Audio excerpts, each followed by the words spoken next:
Hello, everyone. This is Live Life Well TV host Robert Landau with another episode of America's Greatest Personalities here on Live Life Well TV. This episode, we take a look at a truly amazing lady and an equally amazing great American artist. Her name, the one, the only, Georgia O'Keeffe. Stay tuned.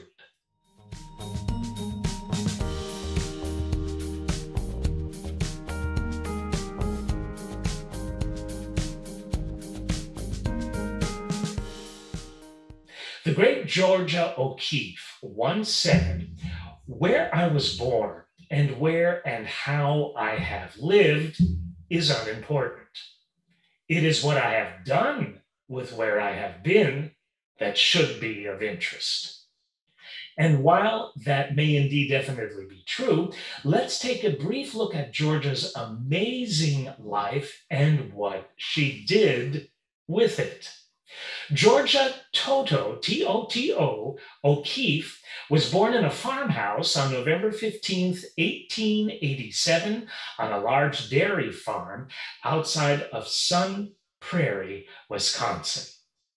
She was one of 7 siblings, and in the 8th grade, O'Keeffe already knew exactly what she was going to do with the rest of her life.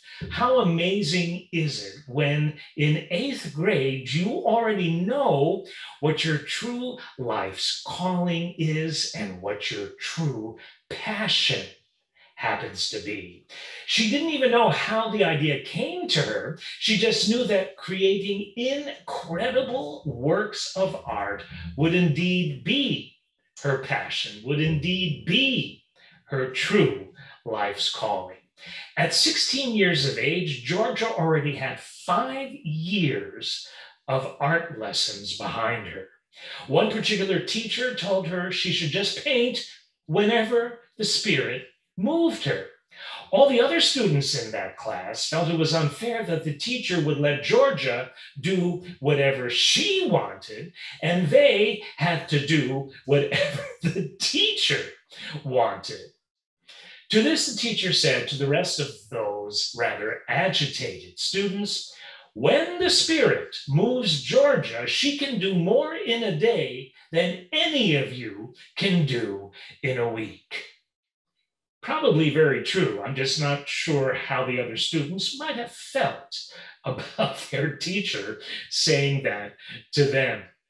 After a series of moves and various jobs that never really interested her for obvious reasons, O'Keeffe decided that instead of painting how she was taught to paint, that she would begin to paint how she felt. And that's a huge difference. Being taught is kind of up here. Feeling how you want to paint comes from here. She once said, "I have things in my head that are not like what anyone has taught me, shapes and ideas so near to me, so natural to my way of being and thinking that it hasn't occurred to me to put them down." In 1916, a friend took some of Georgia's paintings to a very, very famous gentleman in the art world by the name of Alfred Stieglitz. Alfred Stieglitz was one of the first photographers to make an art out of photography in the United States. His work was very much looking at a painting, only, of course, instead, it happened to have been a photograph. Stieglitz had a very famous gallery in New York City, and this friend of Georgia's took these drawings of hers to show to him. Georgia was stunned, shocked, and extremely embarrassed that her friend just did this. After all, it was Stieglitz and his gallery that literally introduced the works of Picasso, Matisse, and Cézanne to America. So he was a really big deal, as was his gallery. So, what do you think Stieglitz's reaction was when he saw Georgia's work? Well, you might have surmised that he absolutely loved it, sight unseen. So much so that he ended up exhibiting no less than 10 of her drawings to great acclaim, thank you very much, from the public and fellow artists at his famous gallery in New York City. The natural thing for Georgia to do would have been to move to New York City to kind of celebrate her success and take it to the next step. But she didn't do that. She decided instead to accept a job in Texas. There, she would often go out into the countryside where she could be at one with the nature of the rugged and dry surroundings. And as many of you know, you can definitely do that in Texas. To that end, she painted close to 50 amazing watercolors. She said it was all so far away. There was quiet and an untouched feel to the country, and I could work as I pleased. But O'Keeffe eventually did decide to move to New York City, and that was very smart. Not only that, but she ended up moving in with Alfred Stieglitz, and lo and behold, a relationship ensued. Stieglitz happened to have been 23 years her senior. It didn't matter. And why should that matter, actually? Little did Georgia realize that this trip to New York City would in time make her into one of the most important artists of the century. Well deserved, as I might add. They eventually married, and during those years in New York City, she began to paint those amazing large flowers that she will forever be remembered for. Of New York City, O'Keeffe once said these words: "Most people in the city rush around so they have no time to look at a flower. I want them to see it whether they want to or not."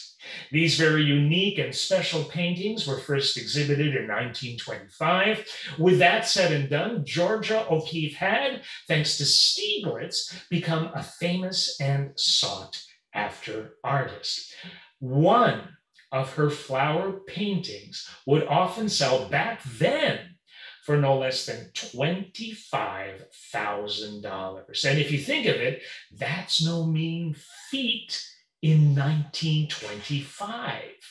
On the subject of painting flowers, O'Keeffe was once quoted as saying, "I hate flowers. I paint them because they are cheaper than models and they don't move." Soon she began to paint New York City as a subject. Georgia would often say, "One can't paint New York as it is, but rather as it is felt."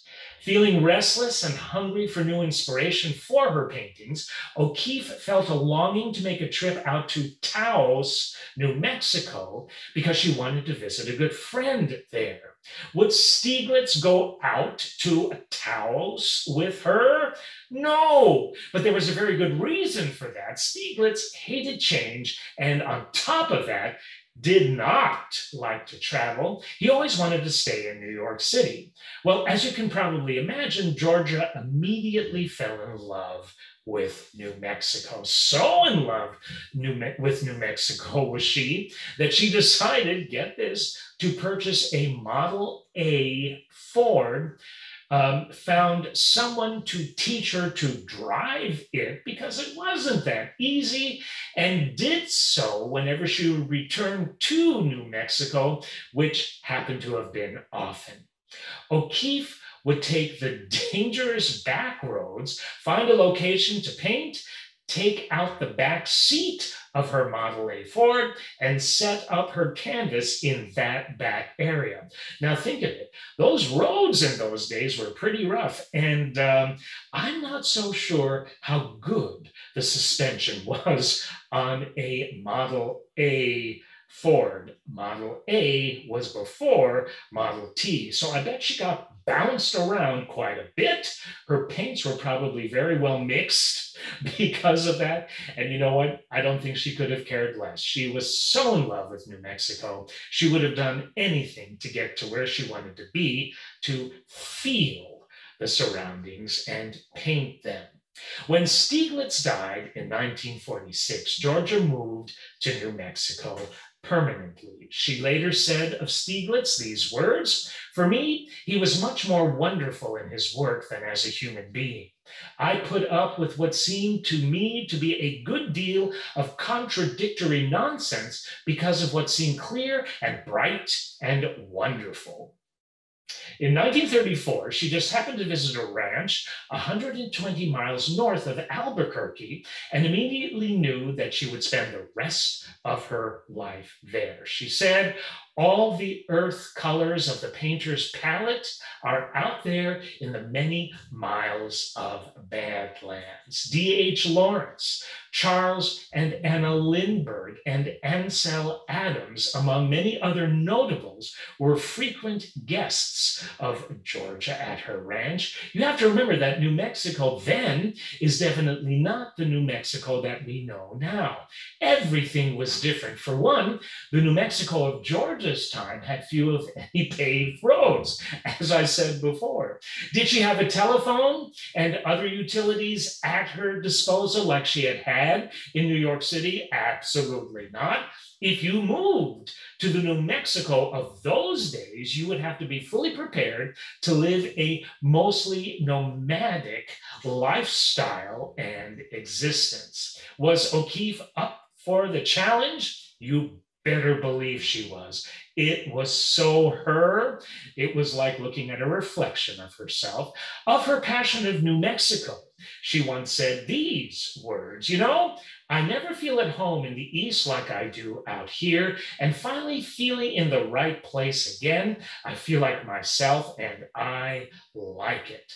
Out of a very large window to rich green alfalfa fields, then the sagebrush, and beyond a most perfect mountain, it all makes me feel like flying, and I don't care what becomes of art. That's how she felt. It was kind of like her spirit was free. In the 1970s, she was more popular than ever, having extremely successful shows at the Art Institute of Chicago, the San Francisco Museum of Art, and the Whitney Museum of Art in New York City. But O'Keeffe was also aware of one very sad fact. Her eyesight was failing her. At age 84, Georgia was losing her central vision and only had peripheral sight. She would stop painting altogether in 1972. In 1973, a potter by the name of Juan Hamilton one day magically appeared at her door in New Mexico looking for work.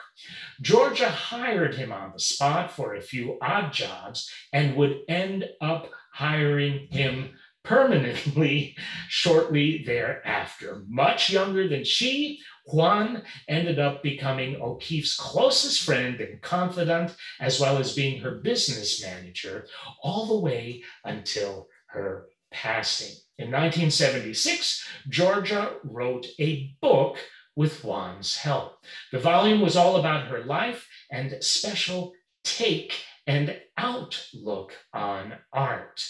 With Juan's urging, she would even allow a film crew to do a documentary at her home because she was a very private person. So this was a really big thing. Georgia O'Keeffe once said, "When I think of death, I only regret that I will not be able to see this beautiful country, New Mexico, anymore, unless the Indians are right and my spirit will walk here after I'm gone." The great Georgia O'Keeffe passed on in March of 1986. She was 98 years of age. To me, Georgia O'Keeffe, the artist and the human being, are absolutely inseparable. She lived, breathed, and felt her art each and every day. She knew who she was and was never, ever afraid to be and live that. To that end, she, in spite of herself, became a role model for women everywhere, still is to this very day, will always be. People often thought Georgia was complex and somewhat aloof. After doing my research on her, I did not find that at all. What I did find was that she was a sensitive, pure, and truly beautiful human being and totally honest to the core. Some people don't like to hear the truth, but it's a refreshing thing when somebody like Georgia comes along and speaks and feels the truth. She was as crystal clear and bright as a New Mexico sky, as piercing and sharp as the moon reflecting off the arid, dry New Mexico land at night. This artist wasn't afraid to tell it like it was. To me, that certainly doesn't make her a snob, it makes her honest. The artist was passionate about creating ideas, images, and situations that could not be created by anyone else in any other way, shape, or form. Her works of art are visual memories of where she has been and what she has felt about what she has seen. We, you and I, are privileged enough to see these places and things through her unique point of view, which happens to be expressed through her amazing, iconic, and timeless art. Georgia O'Keeffe once said, "I found I could say things with color and shapes that I couldn't say any other way, things that I actually had no words for." It is we that are transformed by her art. Georgia's unique and colorful take on a flower or a skyscraper have forever changed our views and ideas on those objects. Here was someone who was totally at one with nature, and yet, would you believe that there were many times in O'Keeffe's life when she would question her art, when she would question her talent? She often would wonder if she was the master or the slave of her art. But whatever she truly felt about the legacy that she has created, I think we can safely say that no one else will ever paint the way Georgia O'Keeffe painted. And I say that's a good thing. Hope you enjoyed this presentation. Thank you for being a part of it. This has been Robert Landau, Live Life Well TV, host with another episode of America's Greatest Personalities. Thank you for tuning in.